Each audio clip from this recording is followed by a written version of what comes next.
अहंकाराची गाठी सुटे, जीवी परमात्मा सोय प्रगटे, ते तांत्रिक गोमटे ऐकराया. अशा प्रकारे राजाला ते आर्विहोत्र नावाचे महात्मा ऋषी आणि योगेश्वरापैकी 9 योगेश्वरापैकी एक ते सांगतायत. ज्या वेळेला वसुदेवानं विचारलं नारदाला आणि नारद वसुदेवाला सांगतायत की हेच प्रश्न 9 योगेश्वराला राजा जनकाने विचारले होते आणि तेच उत्तर मी तुला आता देतो आहे. अशा प्रकारे ते आर्विहोत्र नावाचे ऋषी सांगतायत की कर्म करून सुद्धा त्या कर्माच्या बंधनात न बांधण्याची एक युक्ती, आणि मी तुला सांगतोय वरी एक युक्ती सांगितली की कर्मफळाची अपेक्षा न ठेवता आणि अहंकार, कर्माचा अहंकार आपल्यावर न घेता जर कर्म केलं तर ते कर्म त्या कर्म करणाऱ्याला बंधनात टाकत नाही. आता पुन्हा त्यापेक्षा एक सोपी युक्ती सांगतो, आहे का नाही. मागे सांगितलं मागच्या या श्लोकाच्या अगोदर की ऐशा आचरता वैदिक कर्म तेने कर्मी पाहिजे निष्कर्म, याहुनी अति सुगम सांगेन वर्म ते ऐक. ते वर्म तुला सांगतो. आणि ते आता सांगतायत की जे वर्म साधल्यानंतर वासनेचे जाळ तुटे, वासनेचं जाळ काय होऊन जाईल, तुटून जाईल, आणि वासनेचं जाळ तुटून त्या जाळ्यातून तू बाहेर येशील. अहंकाराची गाठी सुटे, सहजच अहंकाराची गाठही काय होईल, सुटल्या जाईल. अहंकाराची गाठ शब्दाचा अर्थ काय, जीवानं देहाशी धरलेला अहम, आहे का नाही. मी देह आहे अशा प्रकारचं मी ब्रह्म आहे ही गाठ सोडून दिली आणि गाठ कुठं मारली, देहाशी मारली. देहाशी तादात्म्य, आणि देहाशी तादात्म्य केल्यामुळे तो देहालाच काय म्हणायला लागला, मी म्हणायला लागला. आणि मग अशी ती गाठ सुटेल, आणि ती गाठ सुटल्यानंतर जीवी परमात्मा स्वयं प्रगटे. त्याला काही प्रकट करण्याची गरज नाही, कारण ममे वंशो जीव लोके जीव भूत सनातन हा मनःष्ठानी इंद्रियानी प्रकृती स्थानी कर्षती, आहे का नाही. ममे अंशो जीव, माझा जीव काय आहे, अंश आहे, मीच आहे. अशा प्रकारचा भगवंत सांगताय. तो स्वतः प्रकट होईल आणि हे ते तांत्रिक गोमटे ऐक राया. असं तांत्रिक म्हणजे सोपी युक्ती, आहे का नाही. गोमटी चांगल्या प्रकारची राजा तुला सांगतो. तांत्रिक महापूजा, संतोष होय गरुड ध्वजा, ते तांत्रिक विधान वजन महाराजा अवधारी. अशा प्रकारची भगवंताची तांत्रिक महापूजा घडेल, आहे का नाही. तंत्र, तंत्र म्हणजे तंत्र, आहे का नाही, युक्ती. अशा प्रकारची ती महापूजा घडेल आणि भगवंताला आनंद होईल, त्या कर्मातून देवालाही आनंद होईल. असं विधान तुला मी सांगतो, तू ऐक. वैदिक मंत्र, तांत्रिक मंत्र हे मिश्र पूजा अति पवित्र, शीघ्र निष्काम करी नरन तो प्रकार पूजा प्रकार अति उत्तम. आणि कर्म करून कर्म देवानं कर्माचीच काय होते, कर्मानं देवाची काय होते, पूजा होते. तया सर्वात्मका ईश्वरा स्वकर्म कुसुमांची विविरा, पूजा केली होय अपारा तोषा लागी. अपारा तोषा लागी होय, नुसते तोषा लागी नाही तर अपारा तोषा लागी होय. अशा प्रकारचं तुला ते प्रकार सांगतो, आहे का नाही. आणि देवाची पूजा होईल, अतिपवित्र पूजा होईल देवाची. आणि पुन्हा काय होईल, शीघ्र निष्काम करीन, आणि त्याच्या मनातल्या सगळ्या काम म्हणजे इच्छा काय होऊन जातील, नाहीशा होऊन जातील. इच्छा नाहीसं होणे याला निष्काम म्हणतात, आहे का नाही. तो पूजा प्रकार अति उत्तम. अशा प्रकारचा वैदिक अथवा तांत्रिक गुरुमार्गे सिद्धीदायक, याला की आवश्यक सद्गुरु श्री शरण जावे. वेदानं सांगितलेलं कर्म किंवा आपल्या वाट्याला आलेलं कर्म, हे कर्म करत असताना गुरुमार्गे सिद्धीदायक, आपल्या मनानं कर्म करता येत नाही. मग मी कोणते कर्म करायला लागलो, मग ते निष्काम बुद्धीनं करायलो, फलाची अपेक्षा सोडून करायलो आणि मी कर्म करायलो, असं कर्म चालत नाही. आपल्या मनानं थोडं कर्म चालतंय. गुरुमार्गे सिद्धीदायक, ते कोण दाखवलेलं कर्म पाहिजे, गुरुनं दाखवलेलं पाहिजे. याला की का आवश्यक सद्गुरु एक शरण जावे. आणि मग याच्यामुळे कोणाला शरण जावं लागतं, सद्गुरूला शरण जावं लागतं. प्रवृत्ती निवृत्ती कृतकार्या अवश्य पाहिजे आचार्या, आपमती भजता राया अनेक अपाया माझी पडे, आहे का नाही. प्रवृत्ती निवृत्ती कृत कार्या, आहे का नाही. प्रवृत्ती कार्या निवृत्ती कार्य, याचा अर्थ प्रवृत्ती कार्य, प्रवृत्ती शब्दाचा अर्थ करणे आणि निवृत्ती शब्दाचा अर्थ न करणे. म्हणजे प्रवृत्तीतून निवृत्तीत कसं जायचं, कोणतं कार्य केलं ना, प्रवृत्ती दिसायला दिसायली प्रवृत्ती, पण तिचा फळ काय भेटणार आहे आपल्याला, निवृत्ती. असं जे कार्य आहे ते कार्य आपल्याला करण्या अगोदर अवश्य आचार्य पाहिजे.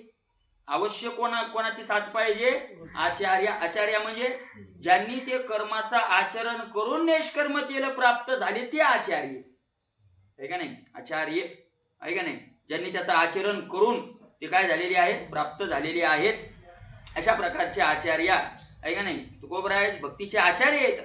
कारण भक्तीचं साधन करून तुकोबारायांनी ते साध्य प्राप्त करून घेतलेलं असल्यामुळे म्हणून महाराज नाथ महाराजाचं हरिपाठात गोड प्रमाणे नाथ महाराज म्हणतात, साधूचे संगती हरिजोडे अंतकाळी कोणी नाही बा सांगाती. पण मनानं हरीने जोडे, साधूचे संगती हरिजोडे. साधूच्या संगतीत राहून तुला कोणाला जोडावं लागेल? देवाला प्राप्त करून घ्यावं लागेल. आपल्या मतीनं आम्ही जर केलं तर काय होईल? सेवा आम्ही कर्म करून सेवाच करायलो ना, कोणती का होईना सेवाच करायलो ना. ऐक, अपमती भसता राया अनेक अपाया माझी पडे. एका अपाय एक मग एका अपाय महाराज आपल्या पदरात अपयश पडणार नाही तर अपयशाच्या गड्ड्यात जाऊन पडू आपण. अनेक प्रसंग आपल्याला दुःखाचे भोगावे लागतील. भोई पाय सिद्ध आहे ती भयाळे विन वृत्ता भ्रमती, तेही गुरु विन जे जे करीती, ते अहमती दृढ भ्रमले. भोई पाय सिद्ध आहे ती भयाळे विन वृत्ता जाती. भोई पाय सिद्ध आहे ती.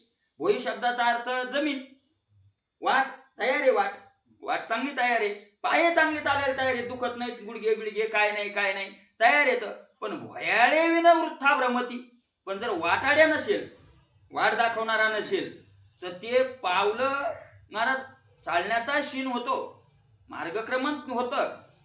पण मग त्या ज्या मुक्कामाला प्राप्त व्हायचं त्या मुक्कामाला प्राप्त एक स्वयंबुद्धीच्या बात रेगाले तयाची शुद्धीची नाही. माऊली म्हणजे ते कुठं गेले अजून सापडलीच नाही.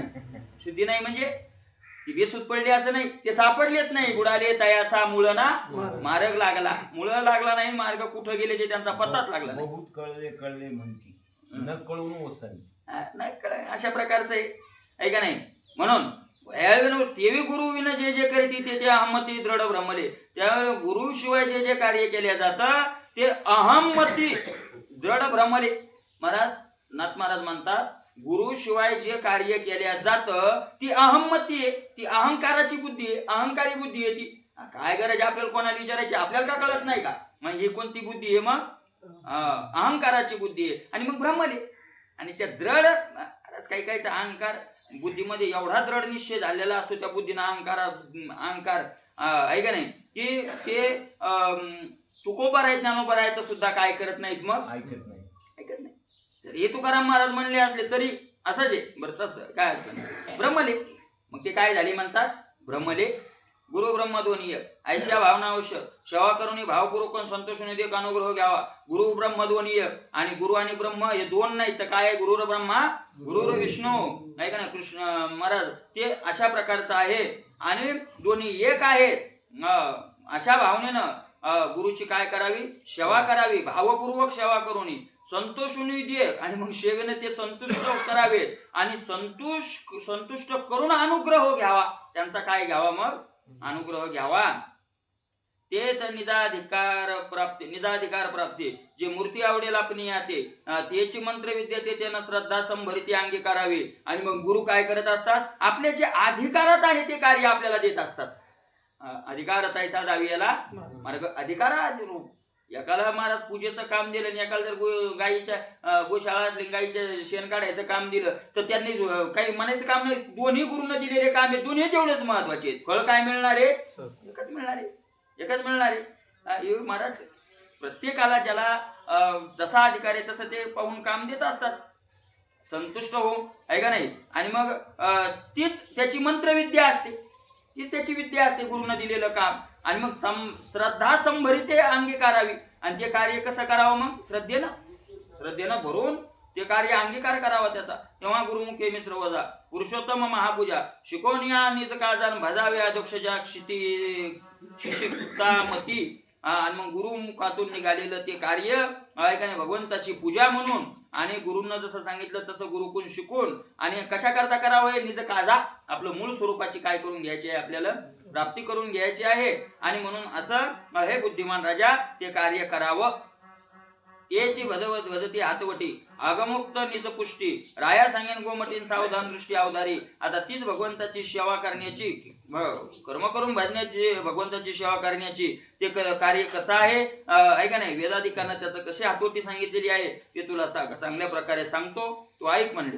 विधियुक्त करिता संध्या स्नान तेथेचे आहे ब्रह्मज्ञान. आचमनी होय हरिरूपापन हे नेनोनी आज्ञान आगमी भरती. विधियुक्त करिता स्नान संध्या स्नान विधियुक्त संध्या करिता विधियुक्त स्नान संध्या करिता. अगोदर स्नान आणि नंतर काय आहे? स्नान केलं, संध्या केली, तर तिथं त्याला ते काय आहे त्याच्याकरता ब्रह्मज्ञान.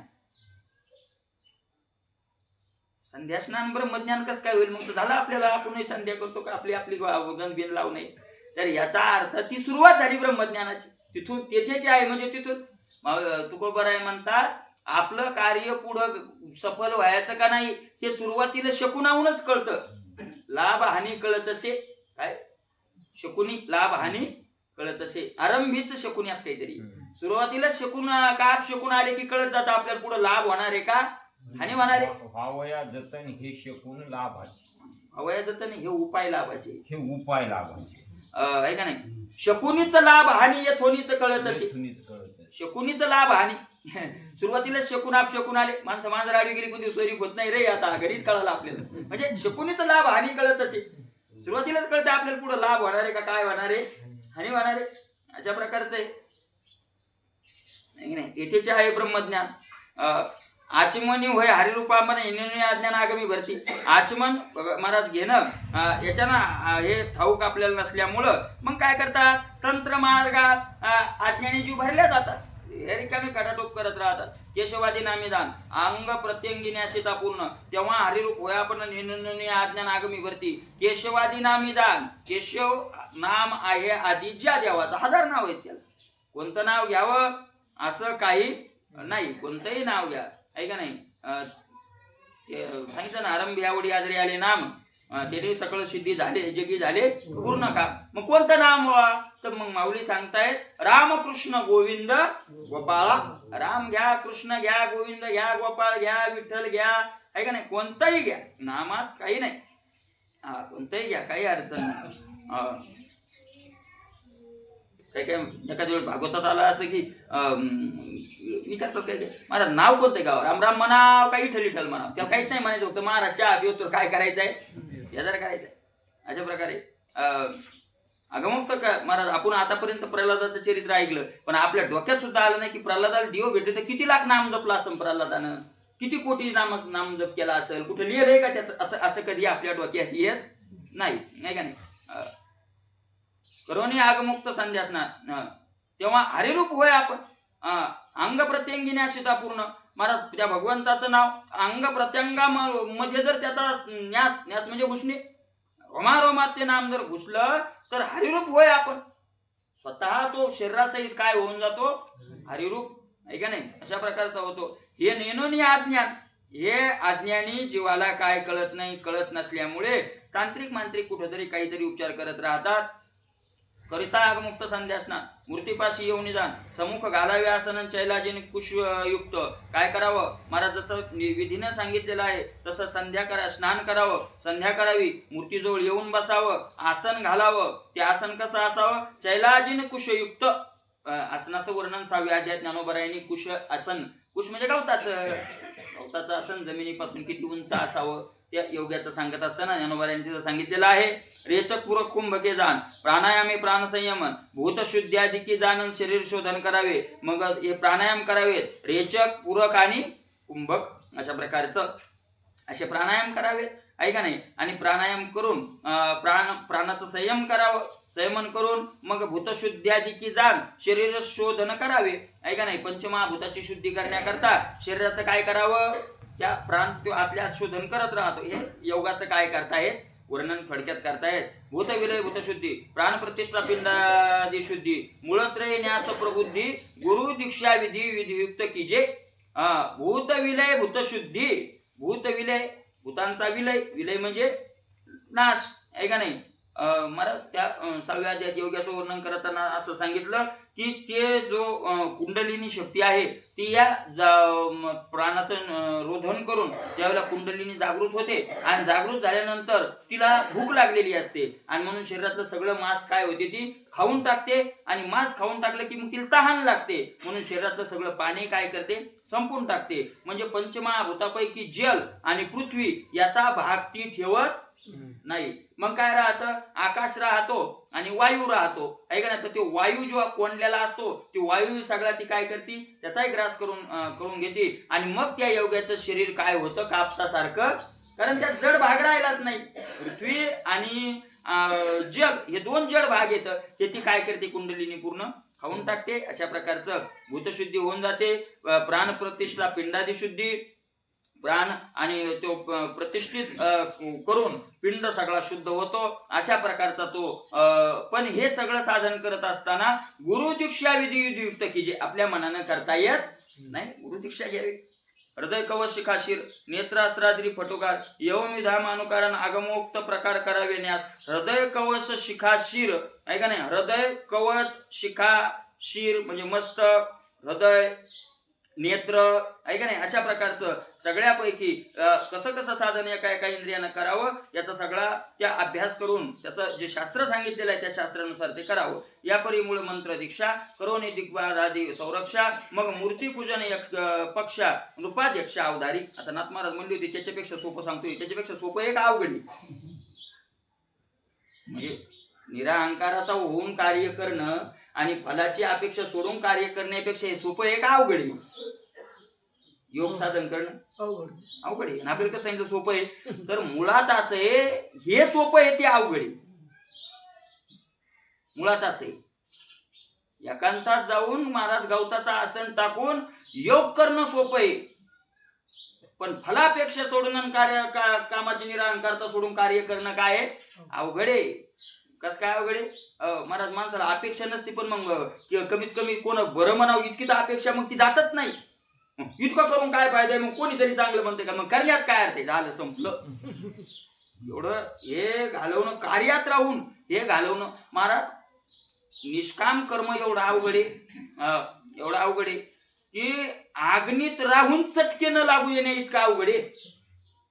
म्हणजे अग्नीच्या बाजूला नाही उभं कुठं राहायचं, अग्नीत, आणि चटका लागू द्यायचा नाही, एवढं निष्काम कर्म काय अवघड आहे. म्हणून तर महाराज कर्मे धर्मे नव्हती सांग उन्या अंजे पतन तुकोबाराय म्हणतात.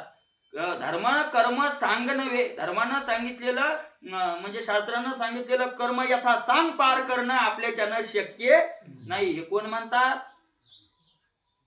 तुकोबाराय म्हणतात. उन्या अंगे पतन, म्हणून भलत्या काळी नामावळी भोळ्या सुलभ भोळे भाविका, भलत्या काळी नामावळी हे भोळ्या भाविकाला हे सोपं आहे. आपल्याला गुरुची दीक्षा घेऊन हे करावं. प्रयोग छंद संपूर्ण, पूर्वान विपरीत जाण, द्रव्य शुद्धी क्षिती मार्जन हे मागील निरूपण पुढे आले. प्रयोग छंद संपूर्ण पूर्वी श्लोकात सांगितल्याप्रमाणे सारे प्रयोग म्हणजे द्रव्य शुद्धी, भूतप्रोक्षण, भूमिप्रोक्षण आहे का नाही. मला जे भूमी आहे ती कशी पाहिजे, ती शुद्ध पाहिजे. ज्ञानोबारायांनी त्या भूमीचं वर्णन केलं. ज्ञानोबाराय म्हणतात ती भूमी अशी पाहिजे की जनाचे पाय वेरुळेची ना, संसारी लोकांचे पाय तिथं पडलेले नाही पाहिजे. एवढंच नाही, तिथं महाराज जास्त किलकिल करणारे पक्षी सुद्धा आले नाही पाहिजे.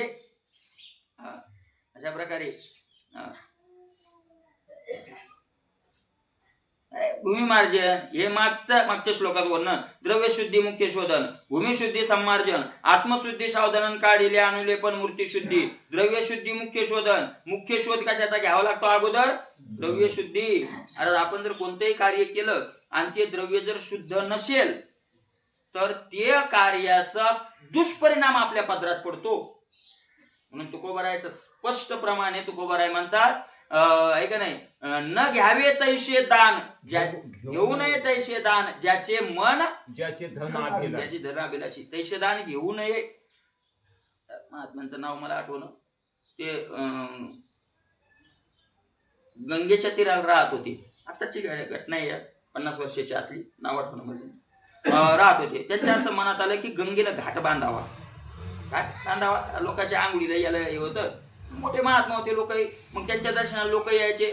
रविवारी जास्त लोक यायचे. मग त्यांनी या रविवारी सांगितलं की पुढच्या रविवारी सगळे या, आपल्याला मिटिंग घ्यायची, काय करायचंय, घाट बांधायचंय. तर मग कोण किती देतंय, कोण किती, अशा प्रकारे मग ते सगळे लोक जमा झाले. एक जण उभा राहिला, म्हणला महाराज किती खर्च आहे, सांगितलं आम काम का. त्या सांगितलं सगळाच खर्च मी करतो, कोणालाच मागू नका, किती लागतंय सांगा, फक्त 1 लाख 2 लाख 5 लाख किती लागू. आता काही अडचण राहिली का, लगेच बालवा कारागिरांना सुरू करा काम. त्यांनी विचारलं तू काम काय करतो. त्यानं सांगितलं या मथुरा जिल्ह्यात आपल्या काशी वाराणसी जिल्ह्यात जेवढे दारूचे ठेके येतं तेवढी आपली, म्हणजे मूळ सगळ्याकडे जिकडे ज्या सगळ्या मोठ्या मोठ्या दुकानला दारू जाते ते गोडाऊन कोणाकडे आपल्याकडे. त्यांनी सांगितलं पाया पडतो तुझा रुपया नको, तू आता बदलत नको पण रुपया नको. म्हणला का? त्यांनी सांगितलं त्या पैशातून जर घाट बांधला तर आंघोळ करणारी त्या घाटावर गेल्याची बुद्धी अपवित्र होईल, पवित्र राहणार नाही. तो आगावच राहतात महाराज लोक, काय इतके काय गरीब थोडीच राहतात, काय समजतात साधू लंगीला. तो म्हणला पाहतो कोणता पैसे देतो कसा घाट होतो. ते म्हणले पाहतो मी कोण घाट करतो, तू काय करू देत नाही, मीच करीत नाही, चलता होय मोकळा. मलाच करायचा नाही तुझ्यासारख्याचे पैसे घेऊन, नाही केला काय बंद राहायचं. पण साधकाची बुद्धी भ्रष्ट करणार नाही, याला म्हणतात द्रव्यशुद्धी. द्रव्यशुद्धी लागते आहे का नाही. म्हणून ज्ञानोबारायांनी द्रव्याचं दान देत असताना असं म्हटलंय काय, मग ते तरी स्वधर्म आतो ते जे जे मिळे आपण याते, मग ते दिजे बहुते सन्मान योगे आहे का नाही. अशा प्रकारे होतं नागवून व्यवहार गावादी घातली. अशा प्रकारचं द्रव्यशुद्धी. मुख्य शोधन सांगितले. मुख्य अगोदर शोध कशाचा घ्यावा, द्रव्यशुद्धी. मग भूमिशुद्धी संमार्जन. भूमीचं सोपं आहे, सडा टाकला गाईच्या शेणाचा की भूमी काय होऊन जाते, शुद्ध होऊन जाते आहे का नाही. आत्मशुद्धी सावधान, नंतर आत्मशुद्धी अंतरशुद्धी. ती कशा करावी, सावधान राहावं, म्हणजे विकल्प मनात येऊ देऊ नये, विषयाचं चिंतन येऊ देऊ नये. अशा प्रकारचं काढलेल्या आणलं पण मूर्तीशुद्धी. मूर्तीला आणले पण केलं की मूर्तीची शुद्धी होते. ते हे केलं की काय म्हणते त्याला अभिषेक. पूजा संभार सिद्ध करून समस्त शंख तो एक रोक्षण निजासने सावधान एकाग्र दान बैसावे. पूजा संभार सगळे पूजेचं साहित्य सिद्ध करून समस्त शंख तो एक रोक्षण, शंख वाजून सगळ्याचं काय करावं, रोक्षण. रोक्षण म्हणजे अवगाहन करावं आहे का नाही. निजासने सावधान, आपल्या आसनावर कसं बसावं, सावधान. सावधान म्हणजे कसं, असं सावधान असं नाही, एकाग्र दान बैसावं. एकाग्र बसणं म्हणजे काय बसणं आहे, सावधान. अशा प्रकार ज्याशी नाही तर मग एक ध्यानी करती जप आणि एक डोळे झाकून घेती झोप. दोन्ही दिसती सारखी वर्म जाणे तो बारकी. एका पोटासाठी भक्ती एका देवासवे गाठी. दोन्ही दिसती सारखी. ज्याशी ध्यानी मूर्ती नाही संपूर्ण त्याने प्रतिमा मूर्ती अधिष्ठान त्याची करावे पूजन लब्धोपचारे जानागमुक्तात. ऐका पूजेचा प्रकार कसा आहे. ज्याला ध्यानात मानसिक ध्यानात पूजा होत नाही त्यानं काय करावं, त्याने ज्याशी ध्यानी मूर्ती नाही संपूर्ण ध्यानात ज्याच्या मूर्ती येत नाही त्याने प्रतीक्षा मूर्ती प्रतिमा मूर्ती अधिष्ठान. त्याने मग मूर्तीची प्रतिमा ठेवावी आणि प्रतिमा ठेवून काय करावं, पूजा करावी. म्हणजे ज्याला मानसिक पूजा होत नाही याचा अर्थ, डोळे बंद केल्यावर दुसरंच काहीतरी चित्र दिसतात आणि देव दिसत नाही, त्यानं आपली मूर्ती ठेवावी. मूर्ती म्हणजे ज्याला मूर्तीपूजा ही मानसिक पूजा न जमणाऱ्यासाठी आहे का नाही. अशा प्रकारे त्यानं मग मूर्तीची पूजा करावी. त्याची पूजा करावी पूजन लब्धोपचार. मग सगळी देवा त्याची पूजा करावी. ज्याशी ध्याना मूर्ती अति संकटी त्याने बाह्योपचार आटाटी सांडून ध्यान दृष्टी करावी गोमटी मानस पूजा. ज्याच्या ध्यानात मूर्ती प्रकट होते अति संकटी म्हटलंय. पण अति संकट डोक्यावर आल्यावर सुद्धा त्याच्या ध्यानात काय येते, मूर्ती. संकटात मूर्ती ध्यानात येणं सोपं नाही.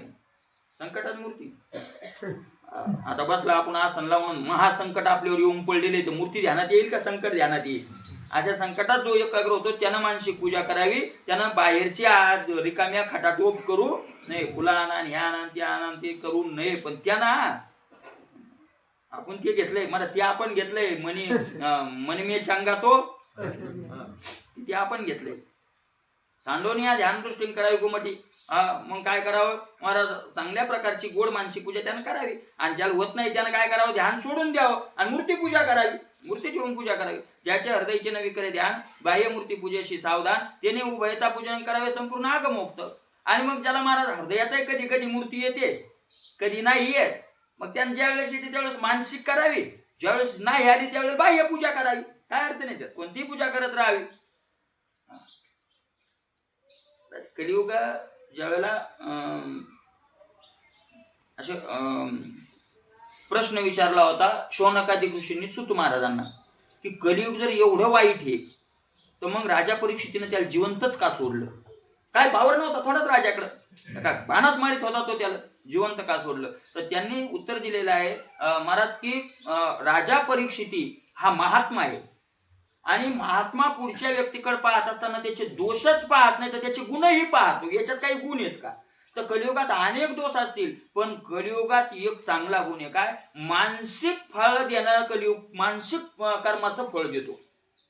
म्हणजे मनानं जे सत्कर्म केले त्याचं कलियुग काय देतो, फळ देतो. म्हणजे इथं बसून जरी आपण माऊलीच्या समाधीची पूजा केली किंवा पांडुरंगाची महापूजा केली तर यथा साक्षात पूजा केल्या तर आपल्याला घरी काय मिळतं, फळ मिळतं. अशा प्रकारचं आहे ते.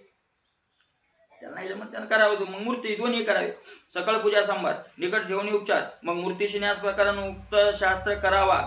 मग काय करावं, सगळेच पूजा साहित्य जवळ घ्यावं, बाह्य पूजा समोर मूर्ती ठेवावी, जसं शास्त्रानं सांगितले तसं ती पूजा करावी. जैसेची न्यास आपणास तैसेची करावी मूर्ती, हा आगमुक्त गुरु सौरसन मूळ मंत्री न्यास मूर्तीशी, जैसेची न्यास आपणास तैसेची करावे मूर्तीस. आहे का नाही. जसे आपल्या महाराज आपल्याकडे जसे योग्यता आहे त्याप्रमाणे मूर्तीची काय करावी, पूजा करावी.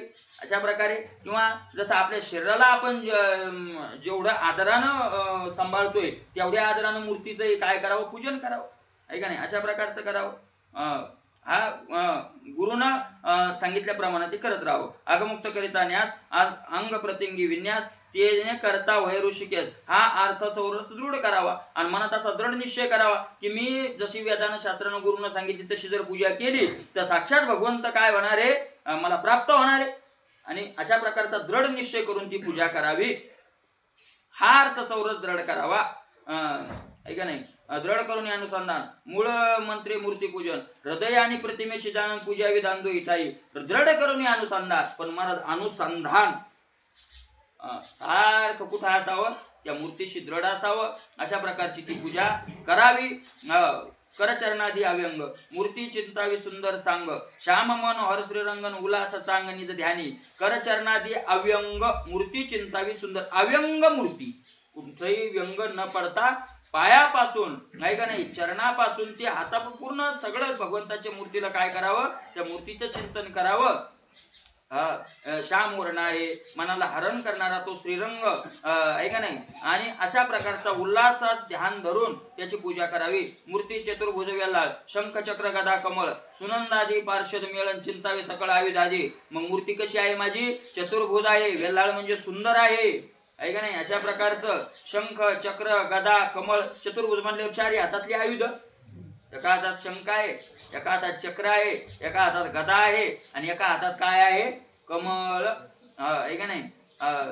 शंख कशा करता आहे, चक्र कशा करता आहे, गदा कशा करता आहे आणि कमळ कशा करता आहे. अशा प्रकारचे चार आयुध आहेत. महाराज हे एकमेकाच्या विरोधातले. चक्र आणि गदा हे युद्धाचं साहित्य आणि कमळ पूजेचं साहित्य. मग याला युद्ध करायचं का पूजा करायची, तर याला दोन्ही करायचंय. भक्ता राखे पायापाशी दुर्जनाशी, दुर्जनाला तर युद्ध करावं लागतं आणि भक्त आले तर पूजा करावं लागते. मग अचानक भक्त पुढे आला तर कमळ कुठून आणावं म्हणून त्यानं काय घेतलं, हातातच कमळ ठेवलं. आणि अचानक दुष्ट आला तर मग घरी राहिले शस्त्र म्हणून त्यानं काय केलं, शस्त्र संघच ठेवले. शंख कशाला ठेवला, वाजवायला शंख ठेवला. पहिला शंख महाराज महाभारती युद्धात पहिला शंख दुर्योधनाधिकाकडून कोण वाजवला, भीष्माचार्य आहे का नाही. आणि पांडवाकडून महाराज भीष्माचार्य कौरवाचे काय होते, सेनापती होते. सेनापती शंख वाजवणं गरजेचे, त्यांनी वाजवला. पण पांडवाचा सेनापती धृष्टद्युम्न होता. धृष्टद्युम्नानं नाही शंख वाजवला. कोण वाजवला पहिला, कोण वाजवला, आपण पुढा राहिला त्याने पांचजन्यास पुरीला अवळीळाची. सहज पांचजन्य नावाचा पांचजन्यम ऋषिकेशो देवदत्तम धनंजया शंखम काय पोंड्रम दद्मो प्रतापवान भीमकर्मा वृकोदरा. अशा प्रकारे कोणता पण पहिला शंख कोण वाजवला, देवानं. मग असे शंख युद्धाचा असा शंख हातात ठेवला. अशा प्रकारे केलं. सुनंद आहे की नाही. अशा प्रकारचे त्याचे पार्षद आहेत, त्याचं चिंतन करावं, त्याच्या आयुधाचं चिंतन करावं. यथोक्त मधुपर्क विधान अर्घ्यपादादी आचमन, पुरुष सुक्त मंत्रिदान करावे, स्नान निर्मळ जळे. यथोक्त मधुपर्क विधान, मधुपर्क विधान. मधुपर्क कुठे शब्द आला दुसरीकडे, मधुपर्क नावाचा विधी.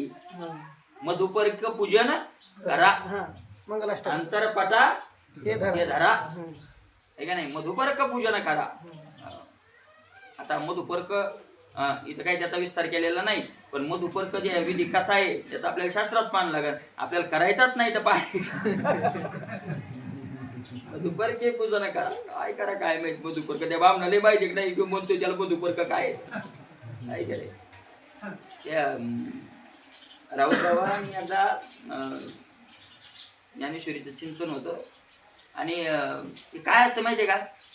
आता ते लहानपणापासून ज्ञानेश्वरीच वाढलेली आहे वयाच्या 8-9 वर्षापासून ज्ञानेश्वरीचं. पण एखाद्या वेळेला मला ती ओवी त्यातला शब्द 50-50 वर्षांनी खटकतो. तो त्याचं काय वाटत नसतं. त्यांना एक शब्द खटकला होता 2008-9 साली त्यावेळेस. मग त्यांनी काय केलं तर याचं मृगजळाचं वर्णन करत असताना शब्द आलेला आहे पाहतो. मला आठवणत होता ओवीची ती मृगजळाचं वर्णन करत असताना की आपण ते हे म्हणतो ना मुहूर्त मंगळ रोहिणी ते नाही गोरज आणि पुन्हा काय सूर्य उगवायच्या वेळेस एक सकाळचं गोरज आणि सायंकाळी आणि तो अभिजित मूर्त अभिजित अशा प्रकारचं आहे ना ते. अभिजित गोरज अशा प्रकारचं मुहूर्त आहे. तर ते दुपारच्या मुहूर्ताचं नाव आलेलं आहे. अभिजितच आहे दुपारचं. म्हणजे ज्यावेळेस आपल्याला मृगजळ दिसतं त्या मृगजळालाच ते नाव दिलेलं आहे. ते म्हणले त्यांनी सकाळी 3:30 वाजता 4-5 बामणाला फोन लावले. आता त्यांनी म्हणजे काय अशा मोठ्याच बामणाला लावले किंवा हो काय मिळेल ते म्हणजे आम्हाला 2-3च मुहूर्त माहिती येतं ते आम्हाला बाकीचं काही माहीत नाही अशा प्रकारचे.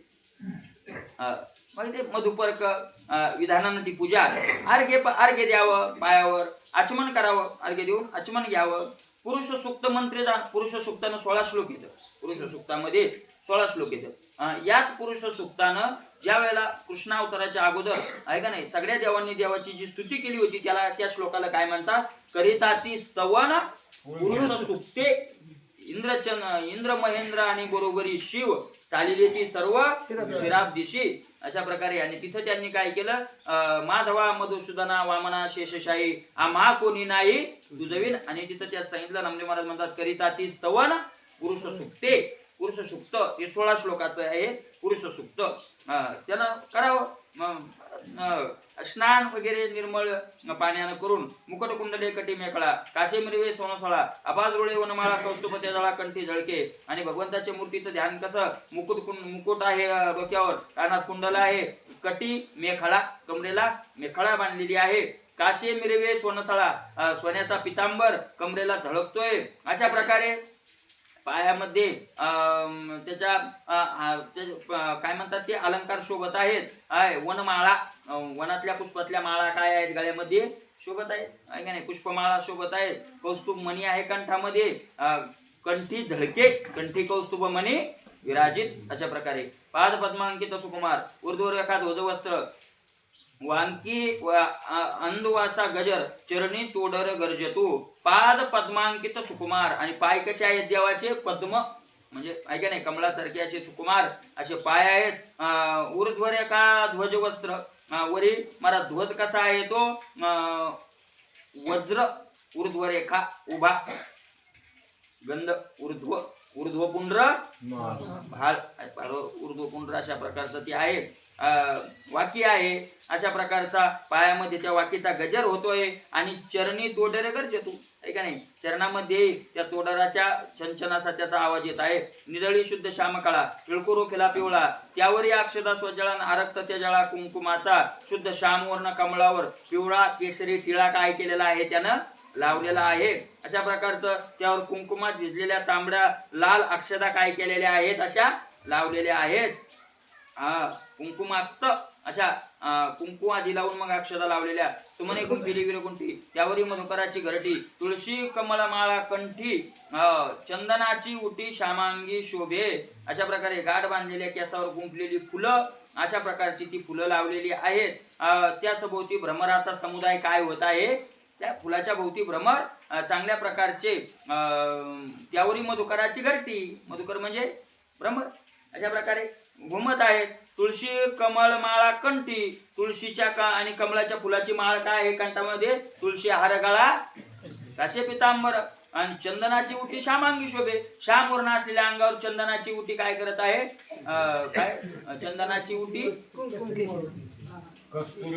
चंदनाची उटी रुळे माळ कंठी वैजयंती धूपदीप उपहार तांबूल अर्पावा कर्पूर निरंजने जय जयकारण मंत्र अवसर अर्पावा धूप दीप 2 प्रकारची आरती आहे, धूपारती आणि दीपारती. काही माणसं म्हणजे महाराज उदबत्तीनं वळाव का त्या आरतीच लावावी, चांगलं कोणतं आहे? म्हणजे उदबत्तीनं आरती करणं चांगलं आहे, तर नियम असा आहे 2ही करावं लागतात. त्याला धूपारती आणि दीपारती. उदबत्तीनं आरती करणं म्हणजे धूपारती आणि दिवा लावून आरती करणं म्हणजे दीपारती. तर धूप आरती आणि दीपारती असं करावं लागतं. आपल्याजवळ जे असेल ती आरती, आपल्याला काय करायचं म्हणून स्तुती करावी वेदोक्त मंत्रे का पुराणोक्त नाना स्तोत्रे अथवा प्राकृत नामोच्चारे नाना प्रकारे गजपद्य. स्तुती करावी वेदोक्त मंत्रे. वेदाच्या मंत्राने देवाची काय करावी? मग स्तुती करावी. वेदाचे मंत्र येत नसतील तर पुराणातले म्हणायचे. पुराणातले येत नाहीत आम्हाला, मग अथवा प्राकृत नामोच्चारे. आपल्या मराठीत सोपं आहे ना, प्राकृत म्हणजे आपल्या भाषेत विठ्ठल विठ्ठल विठ्ठल म्हणत राहावं.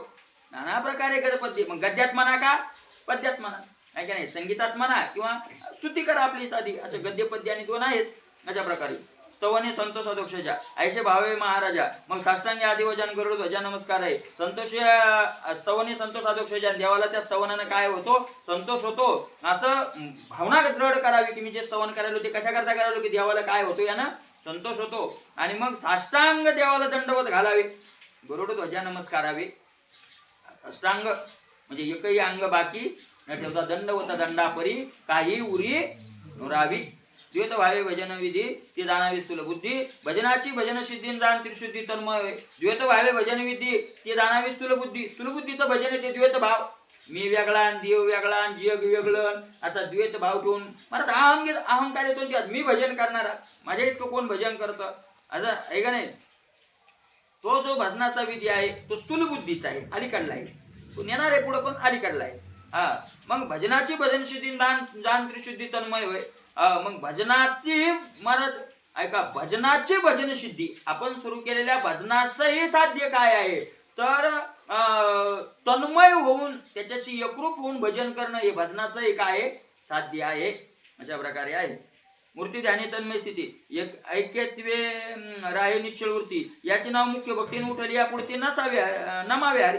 मूर्ती ध्यानी तन्मय स्थिती. मुख्य भजनाची स्थिती काय आहे? मूर्तीचं ध्यान करत असताना त्या मूर्तीची तन्मय होणं.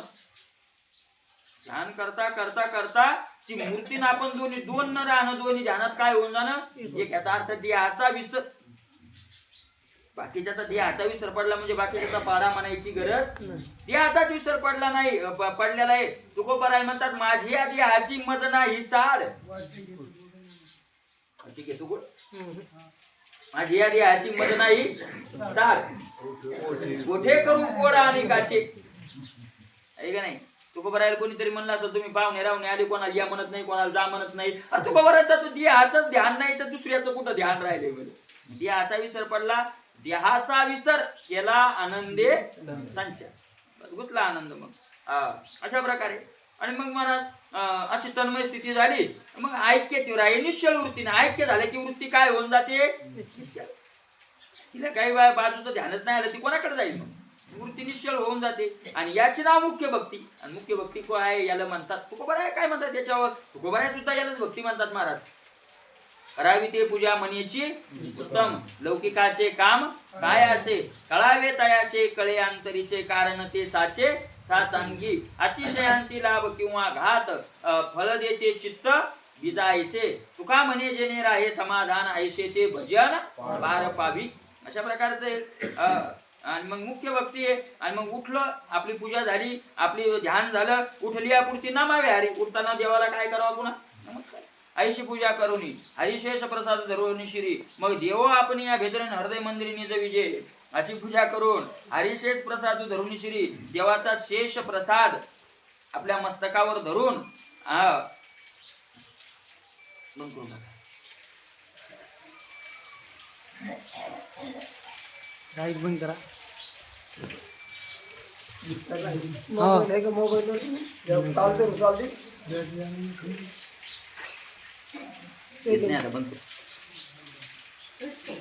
हरिप्रसाद धरून फिर. मग देव आपण या भितरेने हृदय मंदिरी निज विजय. आणि मग देवाला आपल्या हृदय मंदिरात काय करावं? झोपी घालावं. आहे का नाही? ओम पूजेचे उद्वासन ध्यानमूर्ती हृदय